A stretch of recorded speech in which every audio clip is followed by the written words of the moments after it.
এই যে রায়টা হলো আজকে, যে ট্রাইব্যুনাল যে আদালত যে রায়টা দিল শেখ হাসিনা এবং আপনাদের হ্যাঁ, প্রাক্তন স্বরাষ্ট্রমন্ত্রীকে নিয়ে, কি বলবেন? আপনাদের জি। রায়টা নিয়ে কি বক্তব্য? ধন্যবাদ দাদা। প্রথমত এই এই সরকারি অবৈধ এবং অসাংবিধানিক। তাই আমরা মনে করি এই সরকারের যে আন্তর্জাতিক অপরাধ ট্রাইব্যুনাল, এটা অবৈধ এবং অসাংবিধানিক। এবং এরা সংসদে পাশ কাটিয়ে যে আইন করে কার্যপ্রণালী বিধি ওরা সংশোধন করছে, সেটাও অবৈধ। হম। হুম। এবং সে অধ্যাদেশ জারি করছে, সেটা টোটালি বেআইনি। হ্যাঁ, আচ্ছা। এর কোনো আইনগত ভিত্তি নাই। এবং আমরা মনে করি এই সরকারের অধীনে যত অধ্যাদেশ, যত আইন টোটালি বেআইনি।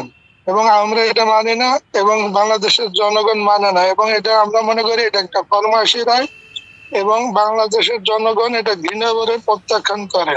আর এই জায়গায় বিচারক এবং প্রসিকিউটর দুইজনই, এদের সবারই রাজনৈতিক সংশ্লিষ্টতা আছে, যা স্বাধীনতা বিরোধী চক্র।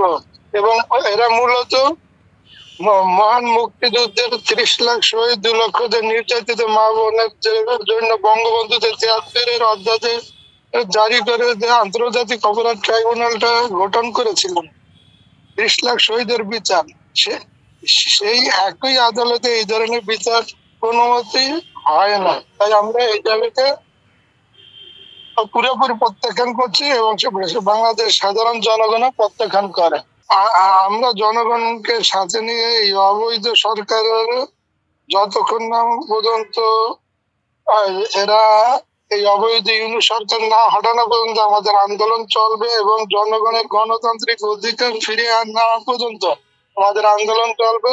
এবং বঙ্গবন্ধু কন্যা জননেত্রী শেখ হাসিনাকে দেশে ফিরিয়ে আনি, দেশের গণতান্ত্রিক রীত গৌরব আমরা ফিরিয়ে আনবো। যেই জায়গা, আর যদি আপনি সকল জরিপ দেখেন, সকল জরিপে বাংলাদেশ আওয়ামী লীগ এবং স্বাধীনতার সপক্ষের শক্তি 70 থেকে 72% জনমত জরিপ।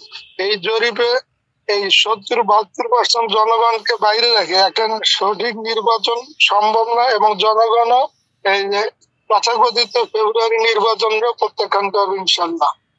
ওনার সঙ্গে আমরা এখনো যে এই ইয়ের পর আমরা এখনো যোগাযোগ করতে পারি নাই। আশা করি আমরা যোগাযোগ করতে পারবো। এবং আমাদের প্রাণপ্রিয় নেত্রী বঙ্গবন্ধু কন্যা অত্যন্ত মানসিকভাবে অত্যন্ত শক্তিশালী, এবং উনি গণতান্ত্রিক অধিকার ফিরিয়ে আনার জন্য আমাদের সবসময় উৎসাহ দিয়ে থাকেন।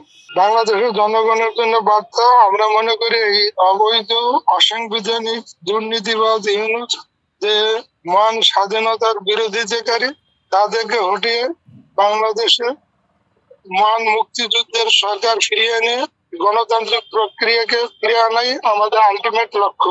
আমরা মনে করি যে ইউনূস, তথাকথিত ইউনূস এবং জঙ্গি গোষ্ঠী, যা বাংলাদেশের স্বাধীনতা সার্বভৌমত্বে বিশ্বাস করে না, তাদের সঙ্গে সংশ্লিষ্ট আন্তর্জাতিক জঙ্গি গোষ্ঠী আমরা মনে করি এর সঙ্গে জড়িত, যারা মহান মুক্তিযুদ্ধে স্বাধীনতার বিরোধিতা করেছে, তারাই তারাই এর সঙ্গে জড়িত বলে আমরা মনে করি।